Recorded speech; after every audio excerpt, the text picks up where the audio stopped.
Hello नमस्कार दोस्तों, मैं सत्येंद्र सर आप सभी लोगों का स्वागत करता हूं हमारे इस यूट्यूब चैनल सत्येंद्र गुरुजी पे। दोस्तों, आज हम आप लोगों के लिए रीजनिंग के 12 अति महत्वपूर्ण प्रश्न के बारे में इस वीडियो में बताने वाले हैं। इसीलिए आप लोग वीडियो के अंत तक जरूर बने रहिएगा। इस वीडियो में आपको किस तरीके के प्रश्न के बारे में बताएंगे दोस्तों, जैसे कि प्रश्न है भारत का जो रिलेशन बाघ से है ठीक उसी प्रकार नेपाल का रिलेशन क्वेश्चन मार्क से है। तो क्वेश्चन मार्क की जगह कौन सा इन शब्द में से भरा जाएगा। और भी प्रश्न है बाबू, जैसे ओबी का रिलेशन टीजी से है ठीक उसी प्रकार पीसी का रिलेशन क्वेश्चन मार्क से है। इस क्वेश्चन मार्क की जगह कौन सा ऑप्शन को रखा जाएगा। और भी प्रश्न है, जैसे कि 27 सितंबर को शनिवार है, उसी वर्ष 27 अक्टूबर को कौन सा दिन होगा, जिसके लिए 4 ऑप्शन दी गई है। और भी प्रश्न है, श्रृंखला को पूरा करें, जैसे कि यहाँ पर क्वेश्चन मार्क है, इसके जगह पर कौन सा नंबर को भरा कौन सा लेटर को भरा जाएगा। ठीक है। और आपको एक चीज़ बता दूं मेरे दोस्त, ये पार्ट नंबर हमारा 7 है दोस्तों। जिसने पार्ट नंबर 6 तक नहीं देखे हैं तो कृपया करके इस चैनल के वीडियो सेक्शन में जाकर जरूर देख लीजिए, क्योंकि सारे का सारे पार्ट मोस्ट इम्पोर्टेंट है। ठीक है दोस्तों, इनमें से आप किसी भी एग्ज़ाम की तैयारी करते हैं जो दोस्तों, जैसे कि SSC GD, Bihar SSC, MTS, CPO, SSB, CGL, CHSL, CRPF, SSC stenographer, BPSC teacher, CTET, Agniveer, GD, police दरोगा, navy, railway, group D, ALP technician, NTPC, RPF, DRDO, state exams, RB, etc, all exams, यानी कि जितना भी आप exam की तैयारी करते हैं ना, सभी एग्जाम के लिए इम्पोर्टेंट वीडियो होने वाला है, क्योंकि हमने जितना भी एग्जाम है सभी एग्जाम से क्वेश्चन को इसमें शामिल किया है। इस वीडियो में सारे एग्जाम के प्रश्न को इसमें हमने शामिल कर रखा है। ठीक है दोस्त, इसीलिए आप लोग वीडियो के अंत तक जरूर देखिएगा।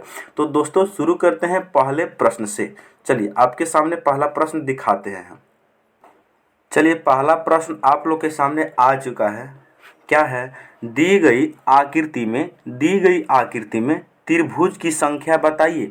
दी गई आकृति में त्रिभुज की संख्या बताइए। चलिए यहाँ पर जो आकृति दी गई है, इस आकृति में त्रिभुज कितना है हमें बताना है। बाबू देखो, यहाँ पर इन दो जो त्रिभुज है ना, दो बड़े बड़े त्रिभुज को एक के ऊपर एक को रखा गया है। देखो, एक बड़ा त्रिभुज ई वाला है, एक 12 त्रिभुज ई वाला है ना। दो 12 त्रिभुज है। चलिए इन दो 12 त्रिभुज को हम अलग से बनाते। एक त्रिभुज तो ऐसे बनाया गया है, देखो एक त्रिभुज ऐसे बनाया गया है, ऐसे बनाया गया है। एक त्रिभुज ऐसे बनाया गया है। दो त्रिभुज हमारे पास बनाया गया है, बिल्कुल। अच्छा, यहाँ पर हम सभी लोग देख रहे हैं बाबू, एक छोटा छोटा त्रिभुज कितना है, एक छोटा त्रिभुज एक है, ये दूसरा है, ये हमारा तीसरा है, ये हमारा चौथा त्रिभुज है, ये हमारा पांचवा त्रिभुज है, ये हमारा छठा त्रिभुज है। छठ त्रिभुज तो छोटा छोटा है। एक 12 वाला ई वाला 7वां हो जाएगा, एक 12 वाला त्रिभुज ई वाला 8वां हो जाएगा। तो इस आकृति में जो टोटल त्रिभुज की संख्या होगी मेरे दोस्त 8 होगी। ऑप्शन नंबर बी इसका राइट आंसर हो जाएगा। फिर से देखिए बाबू, यहाँ पर इसमें जो टोटल त्रिभुज कितना कैसे काउंट करेंगे। ये पहला त्रिभुज हो गया, ये दूसरा त्रिभुज हो गया, ये तीसरा त्रिभुज हो गया, ये चौथा त्रिभुज हो गया, ये पांचवा त्रिभुज हो गया, ये छठा त्रिभुज हो गया। 6 तो छोटे छोटे त्रिभुज बने हैं, बिल्कुल। ई वाला जो उल्टा बनाया हुआ है, ध्यान से देखिए, यहाँ पर जो ई वाला एक त्रिभुज बना है ई वाला, एक 12 त्रिभुज ई वाला है। अच्छा, प्लस एक त्रिभुज ई 12 वाला है ना। एक 12 वाला त्रिभुज ई है, तो एक त्रिभुज 12 वाला, टोटल कितना हो गया 6 2 8। आप लोग इस प्रश्न को जरूर समझ लिए होंगे दोस्त। ठीक है, चलिए नेक्स्ट क्वेश्चन की ओर देखते हैं। चलिए नेक्स्ट क्वेश्चन को करने से पहले आप लोग वीडियो को रोकिए और आंसर करने का प्रयास कीजिए। चलिए हम बताते हैं आपको, जैसे कि श्रृंखला को पूरा करना। यहाँ पर जो सीरीज दी हुई है, यहाँ पर क्वेश्चन मार्क की जगह क्या भरा जाएगा। सीरीज क्या है, तो ये जो सीरीज है बेटा वो है एफ, उसके बाद में क्या है एच है, एफ एच, उसके बाद में क्या है जी है ना। यहाँ पर क्या है आई के और जे है ना, आई के और जे। यहाँ पर क्या है एल एन और क्या है तो एम है है ना। यहाँ पर क्या है, क्वेश्चन मार्क है। चलिए यहाँ से हम इसको सॉल्व कर कैसे करेंगे सब, इस तरीका को आप लोग समझिए बस। यहाँ पर बाबू जो तरीका है क्या है, हम देखेंगे सबसे पहले एफ से आई कैसे बना सकते हैं। जो एफ है, एफ से आई हम कैसे बना सकते हैं बाबू। एफ का क्रमांक होता है 6, आई का क्रमांक होता है 9। 6 से 9 बनाने के लिए बाबू यहाँ पर प्लस का 3 करना होगा, बिल्कुल सही। आई से एल कैसे बना सकते हैं, आई का जो क्रमांक होता है 9, एल का होता है 12। 9 से 12 बनाने के लिए यहाँ भी प्लस का 3 करना होगा, बिल्कुल। उसी प्रकार 12 से अगला क्वेश्चन मार्क निकालने के लिए भी प्लस का 3 करना होगा, क्योंकि सभी में प्लस का 3 ही कर रहे हैं। तो 12, एल का क्रमांक होता है 12, 12 में 3 जोड़ेंगे तो 15, और 15वां जो लेटर होता है बाबू वो हमारा ओ होता है, ठीक है।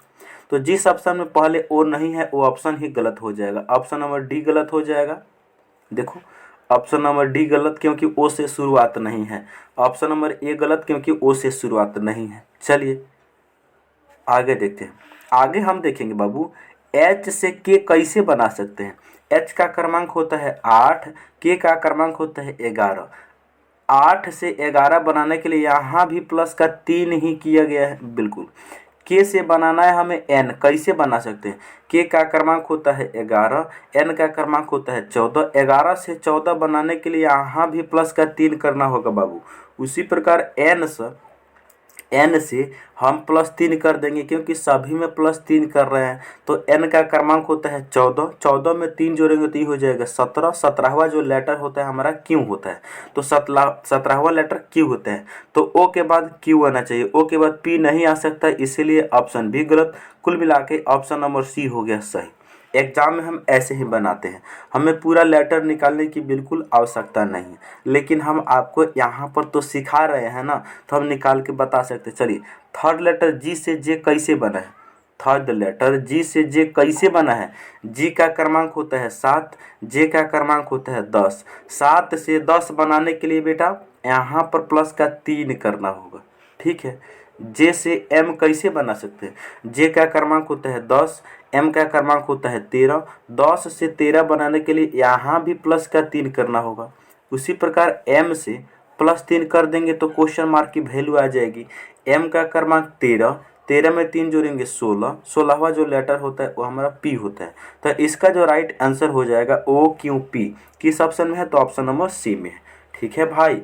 मुझे पूरा भरोसा और उम्मीद है कि आप लोग इस प्रश्न को जरूर कर लिए होंगे। दोस्त बढ़ते हैं नेक्स्ट क्वेश्चन। नेक्स्ट क्वेश्चन है मेरे दोस्त, जैसे कि ओबी का रिलेशन टीजी से है, ठीक उसी प्रकार पीसी का रिलेशन क्वेश्चन मार्क से है। तो हम जैसे कि यहाँ पर क्या है, ओबी है ना, ओबी से क्या बना है, तो टीजी बना है। अच्छा यहाँ पीसी से क्वेश्चन मार्क की वैल्यू बताना है। चलिए तो यहाँ क्या लॉजिक है, उस लॉजिक को तुम पहचानो बेटा।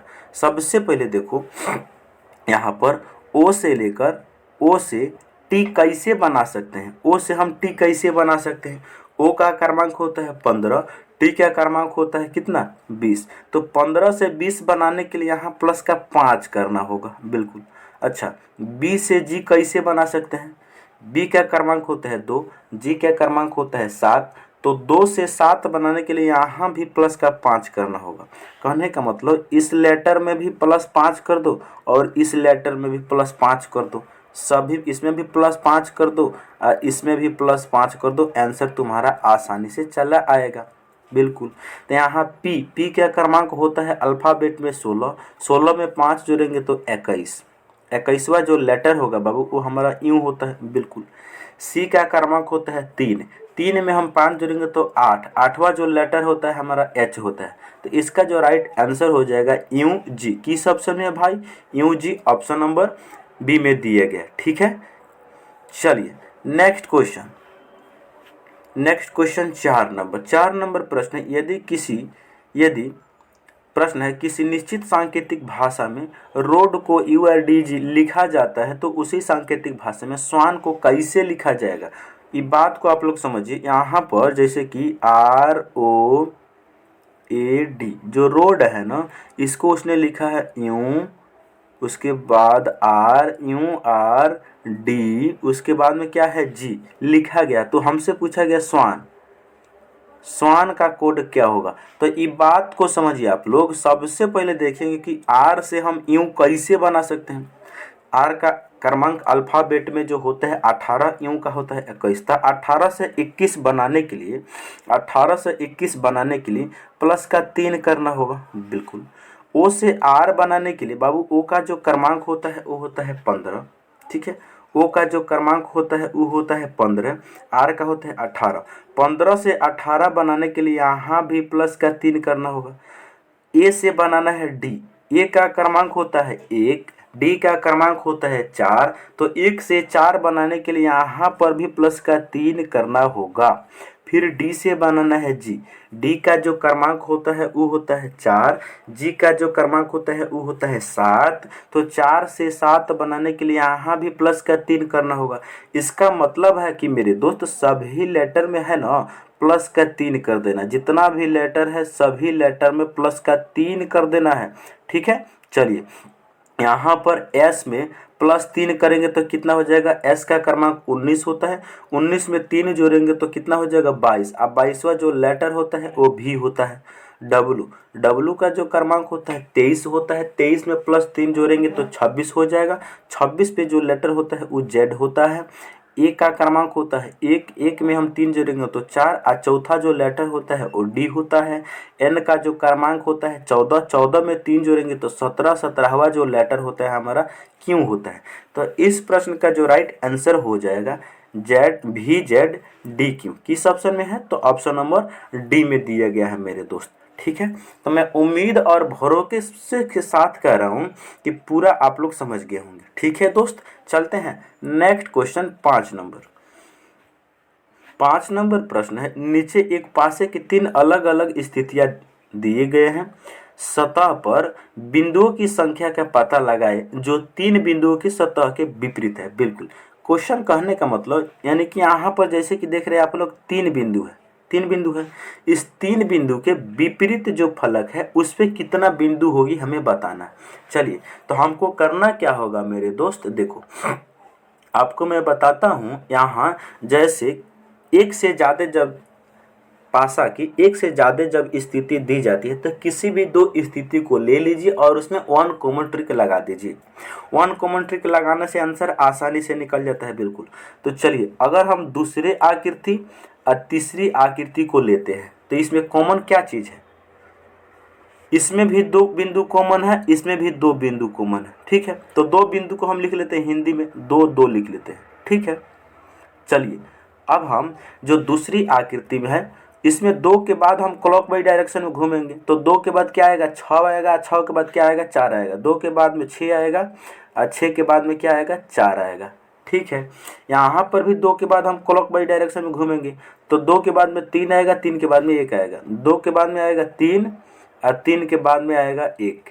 ठीक है, अच्छा वो कौन सा बिंदु है जो नहीं दिख रहा है, 5 वाली बिंदु नहीं दिख रहा। तो ये 2 के सामने जो होगा वो बिंदु जानते हैं कितना हो जाएगा 5, 2 के सामने 5 दिखेगा। ठीक है, तो ऐसा करने से यहाँ से हमें आंसर मालूम चलता है कि 4 का अपोजिट 1 आ गया, यहाँ पर 6 का अपोजिट 3, 3 का अपोजिट 6 होता है, 2 का अपोजिट 5, 5 का अपोजिट 2 होता है। लेकिन हमसे पूछा गया है 3 बिंदु के सामने, 3 बिंदु के सामने कितना बिंदु दिखेगा 6 दिखेगा। तो इसका जो राइट आंसर हो जाएगा ऑप्शन नंबर सी हो जाएगा। ठीक है, ये तो हो गया हमारा पहला तरीका।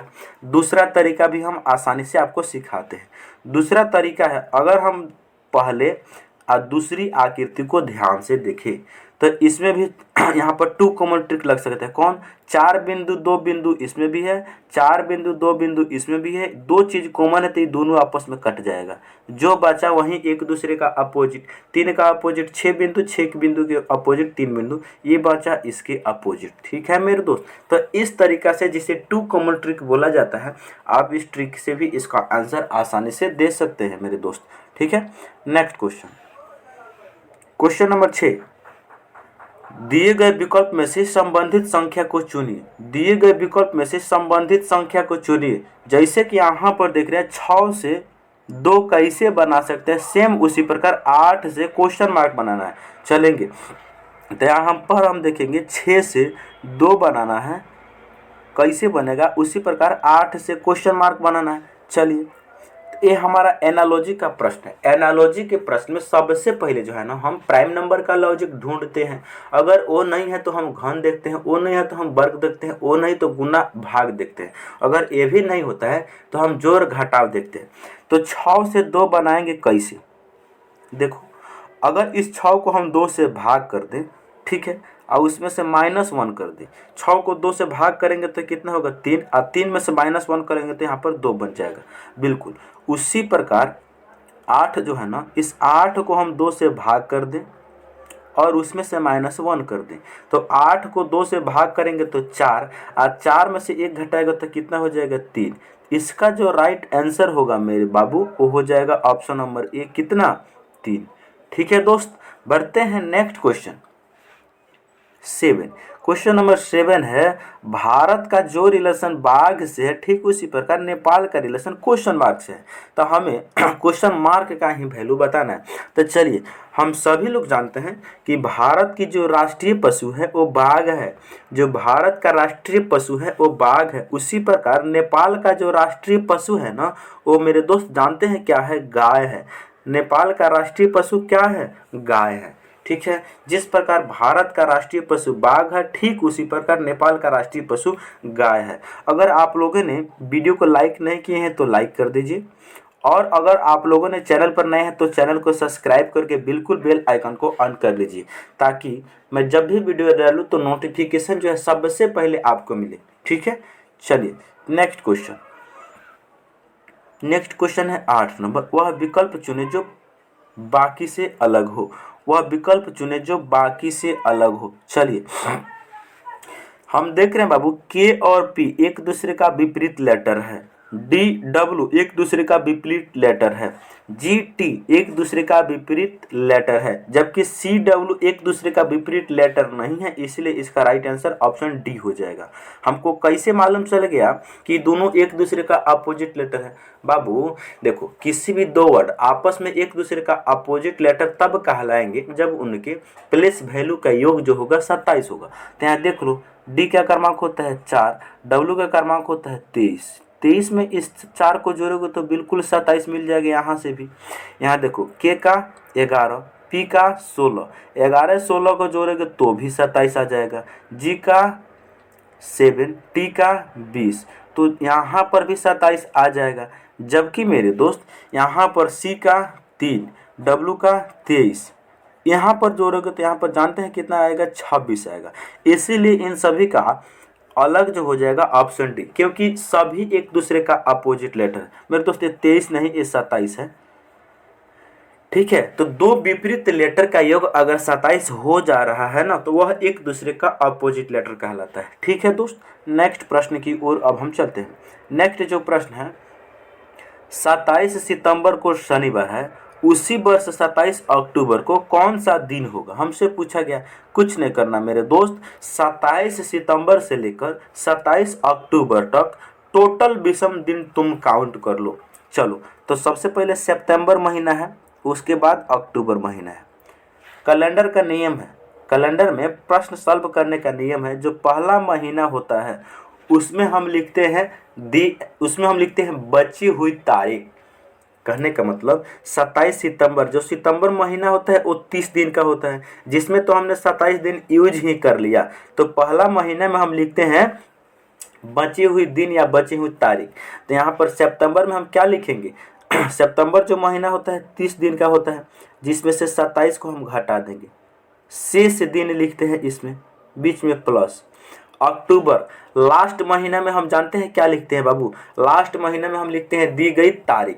तो इसमें कितना तारीख दी गई है? 27। ये बात को समझे कि नहीं समझे? बिल्कुल यहाँ तक आप लोगों ने समझा होगा। पहला महीना में लिखते हैं शेष दिन, दूसरी महीना लास्ट महीना में, पहला महीना में शेष दिन, लास्ट महीने में दी गई तारीख। तो 30 में से 27 घटेगा तो 3 बचेगा। यहाँ ऑलरेडी पहले से 27 तो देबे किया है, इन सभी को जोड़ेंगे तो 30 हो जाएगा। अब विषम दिन कभी भी 7 से 12 नहीं हो सकता, इसलिए इसको 7 से भाग देकर छोटा करेंगे, क्योंकि सप्ताह में 7 दिन होते हैं तो 7 से भाग दिया जाता है इसलिए। तो 7 से भागा देंगे तो 2 आ जाएगा। क्या यहाँ पर 2 आ जाएगा शेषफल, जो शेषफल हो जाएगा 2 शेषफल आ गया। अब मेरे दोस्त जो शनिवार है ना, इसमें हम देखो सितंबर से हम लोग जा रहे हैं अक्टूबर में, इसका मतलब हम लोग कैलेंडर में आगे जा रहे हैं। जो निकाले गए विषम दिन है इसको हम शनिवार में 2 दिन जोड़ देंगे। तो शनिवार में 2 दिन जोड़ेंगे तो क्या हो जाएगा मेरे दोस्त, सोमवार। ऑप्शन नंबर डी इस प्रश्न का राइट आंसर हो जाएगा मेरे दोस्त। हमने क्या किया, यहाँ पर सितंबर से लेकर अक्टूबर तक, सितंबर से अक्टूबर तक टोटल विषम दिन काउंट किए। कैसे, सितंबर में लिखेंगे बची हुई दिन, अक्टूबर में लिखेंगे दी गई तारीख। अब इन सभी को सॉल्व करने के बाद 2 क्या आता है, शेषफल। तो शनिवार में 2 दिन हम जोड़ देंगे, तो 2 दिन जोड़ेंगे तो आंसर हो जाएगा सोमवार। ठीक है मेरे दोस्त, तो मुझे पूरा भरोसा है कि आप लोग इस प्रश्न को भी समझ गए होंगे। चलिए नेक्स्ट क्वेश्चन की ओर अब हम लोग चलते हैं। Next question 10 number blood relation का प्रश्न है बाबू। कह रहा है एक महिला का परिचय कराते हुए अंजलि कहती है।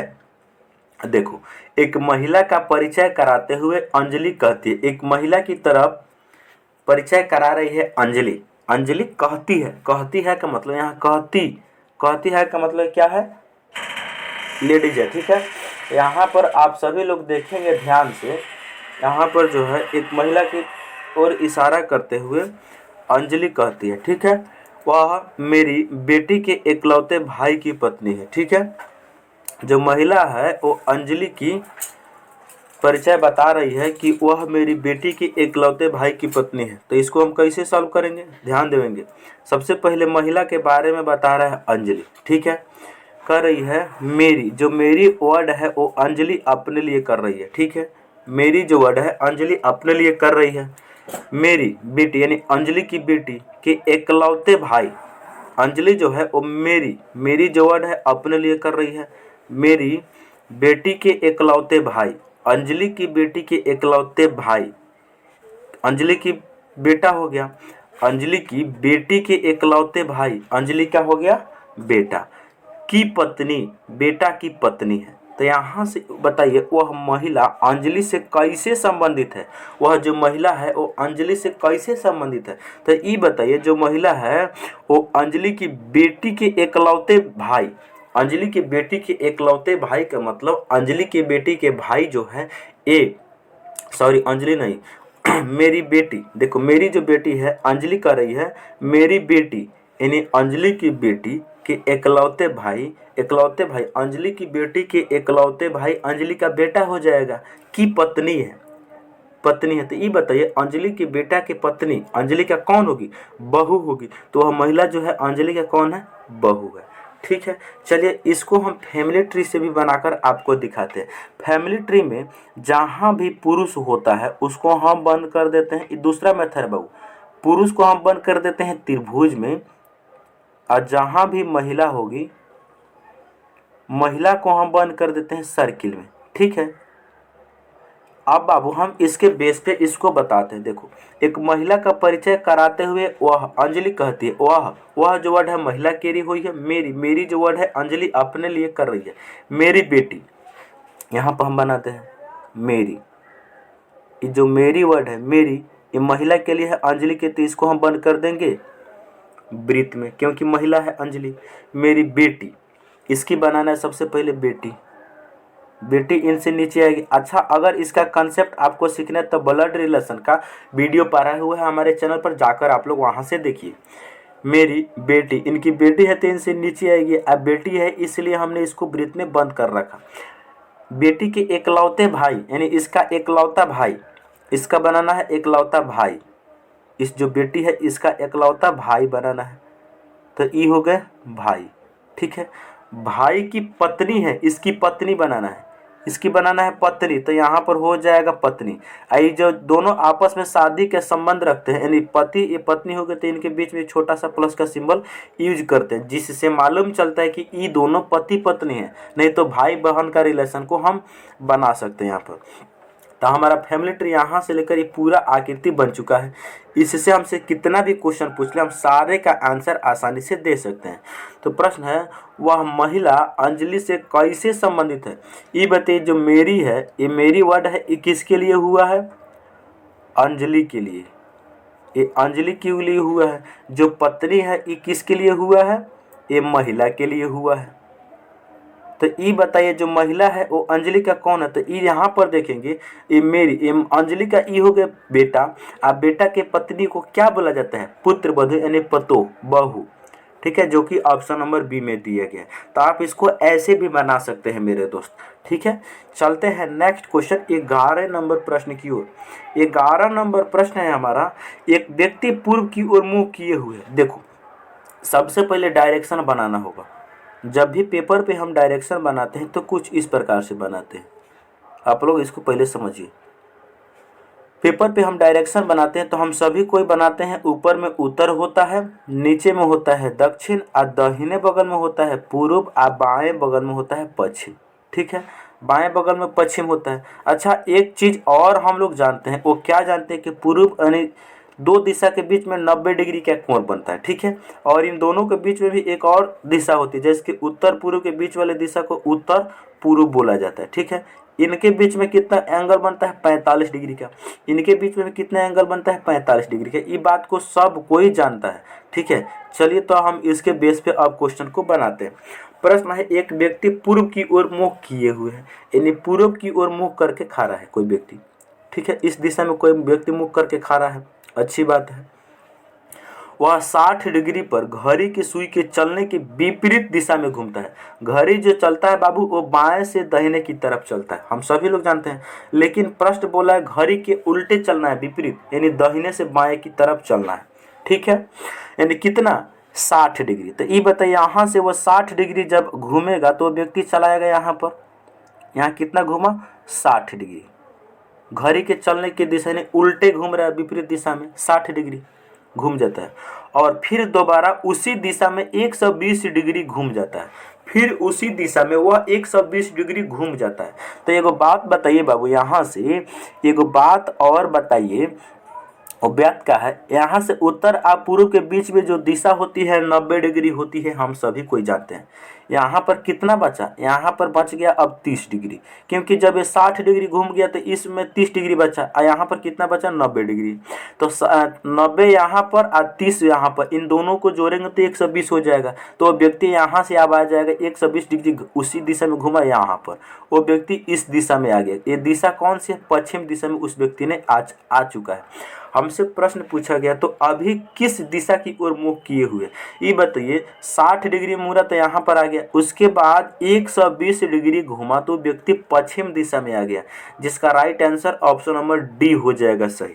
ठीक है मेरे दोस्त, मैं उम्मीद करता हूँ कि आप लोग इस प्रश्न को भी समझ गए होंगे। दोस्त, बढ़ते हैं हम लास्ट प्रश्न की ओर। लास्ट प्रश्न क्या कहता है उसकी ओर अब हम चलते हैं। लास्ट प्रश्न है, दर्पण प्रतिबिंब ज्ञात कीजिए। ठीक है, दर्पण प्रतिबिंब ज्ञात करना है। चलिए, हम सभी कोई जानते हैं, दर्पण में जब हम अपना चेहरा देखते हैं तो जो हमारा बायां हाथ है वो दायां दिखता है, जो दायां हाथ है वो बायां दिखता है। ये बात सब कोई जानते हैं, और ऊपर नीचे सेम होता है।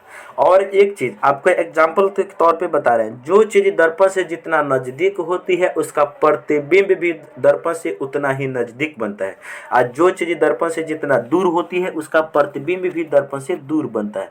इस पॉइंट को आप लोग बेटा, इस जो पॉइंट है, इस पॉइंट को आप लोग विशेष रूप से याद कर लीजिएगा। देखो, जैसे कि ये हमारा मान लीजिए दर्पण है ना। अगर यहाँ पर हम इस सर्किल को रखें, यहाँ पर इस त्रिभुज को रखें, यहाँ पर इस चतुर्भुज को रखें, तो दर्पण हमने आपको क्या चीज़ लिखाया है, इसको लिख लीजिएगा। जो चीज़ दर्पण से जितना नज़दीक होती है उसका प्रतिबिंब उतना ही नज़दीक बनता है, और जो चीज़ दर्पण से दूर होती है उसका प्रतिबिंब भी दर्पण से दूर बनता है। तो दर्पण से नज़दीक क्या है? सर्किल, तो दर्पण से नज़दीक बनेगा सर्किल। दर्पण से दूर क्या है? त्रिभुज, तो दर्पण से दूर बनेगा त्रिभुज। दर्पण से सबसे लास्ट में क्या है? चतुर्भुज, तो इसका चतुर्भुज बनेगा। तो इन दर्पण से जो चीज जितना नजदीक उसका प्रतिबिंब भी नजदीक, जो चीज दर्पण से जितना दूर उसका प्रतिबिंब भी दर्पण से दूर, और जो चीज दर्पण से सबसे लास्ट में है तो सबसे लास्ट में बनेगा। इस पॉइंट को विशेष रूप से समझिएगा, जिससे ऑप्शन छांटने में आपको हेल्प मिलेगा। ठीक है, चलिए, तो यहाँ पर जो देख रहे हैं आप लोग, ये त्रिभुज बना हुआ एक, और एक त्रिभुज ई वाला बना हुआ। ठीक है, इसका प्रतिबिंब बनाना है, कैसे आप लोग बनाएंगे? सबसे पहले देखो, यहाँ पर जो दर्पण से नजदीक में एरो ये जो खाली ट्रायंगल कलर किया हुआ ट्रायंगल है यहाँ पर बनना चाहिए। ऑप्शन नंबर ए में कहीं भी इधर नहीं बना, इसीलिए ये गलत हो गया। ऑप्शन नंबर बाबू सी में भी ऊपर की तरफ नहीं बना, गलत हो गया। अच्छा, यहाँ पर देख रहे हैं यहाँ पर कलर किया हुआ है, ऑप्शन बी हो गया गलत, क्योंकि यहाँ पर भी नहीं है। और एक और कॉन्सेप्ट लगा सकते हैं, जो त्रिभुज कलर किया हुआ नीचे है तो ये नीचे बनेगा, जबकि ऑप्शन बी में सभी का सभी दिया गया है, इन सभी में नीचे नहीं बना हुआ है। तो आप इस बेस पे इसको तुम छांट सकते हो। सबसे पहले ये ऊपर दिखेगा और ये नीचे दिखेगा, तो नीचे कहीं कलर ही किया गया है ही नहीं, इसीलिए गलत हो गया। ठीक है, चाहे तुम सिंपल में इसको भी बनाओ, सिंपल भाषा में तुम इसको बना सकते हो अपने मेथड से। जैसे ये त्रिभुज है ना, इसका जो आकृति है नीचे कलर किया हुआ होना चाहिए। तो ये बताइए किस आकृति में नीचे कलर किया हुआ है? आया एक कलर किया होगा इस पे, एक इस पे कलर होनी चाहिए। ठीक है, एक कलर होनी चाहिए इस पे, एक कलर होनी चाहिए नीचे। आया जो ऐसे करके ऐसे ऐसे किया है यहाँ पर होनी चाहिए। ऐसा कौन सा ऑप्शन है भाई? तो ऐसा केवल और केवल ऑप्शन बी है। ठीक है मेरे दोस्त, चलिए, तो मैं उम्मीद करता हूं कि आप लोग सारे प्रश्न को अच्छे से समझ गए होंगे। यदि आप हमारे चैनल पर नए हैं तो चैनल को सब्सक्राइब कर लीजिए और साथ ही साथ बेल आइकन को ऑन कर दीजिए, ताकि मैं जब भी वीडियो डालूं तो नोटिफिकेशन जो है सबसे पहले आपको मिले। ओके दोस्तों, मिलते हैं अगले वीडियो में। जय हिंद।